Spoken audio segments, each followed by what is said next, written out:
Update of activities from ministries, departments and agencies of Abia State Government.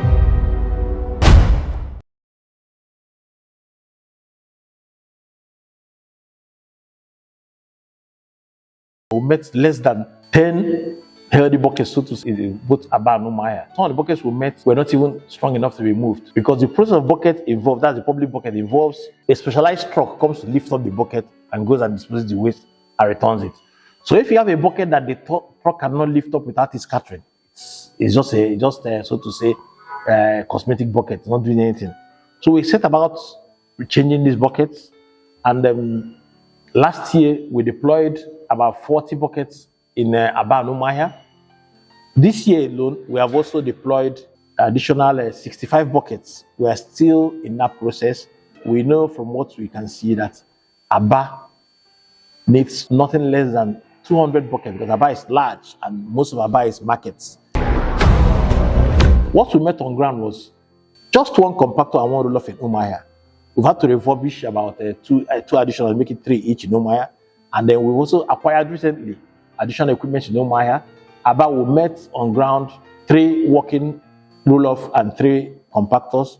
We had to refurbish additional 4 each. Now we're in the process of acquiring new equipment to support what we have there, because the old ones we have are the ones that are actually old. So they're actually tired vehicles and require a lot of maintenance to be able to keep up to the pace. But we are gradually increasing our fleet of vehicles because waste management requires those strong vehicles to work. We are going to gradually start deploying our door-to-door, which is modern waste management, waste collection from point of generation. We are soliciting the cooperation of people here because it involves some discipline for people to know that areas are going to have assigned days where your waste will be collected. So you keep your waste behind your house or somewhere that is not going to disturb you. On your side, you bring it out of your house in the morning and we collect it. To that end too, we're also looking at putting in place a regimen for collection of revenue. Waste management is not cheap and it's not supposed to be free. It's a very expensive service. In as much as we don't want to cover the cost for the people, but the people need to support us to be able to serve them. So to that end, we've gotten the extant laws guiding the sanitation fees in the state to be amended so that we can charge what is realistic. What we met on ground was unsustainable. So we're going to commence intensive enlightenment and public dissemination to inform the people about the new fees. And I tell you, those fees are very, very realistic. They're about the lowest among states around us here, so that we'll be able to ensure that we can serve the people better. Like I said, we are going into modern waste management, which involves collection from point of generation. It's going to involve deploying individual bins of different colors to suit biodegradable, plastic, and medical waste and the rest of that. To that end, we've gotten a policy passed on management of solid waste in the state. We didn't have that before now.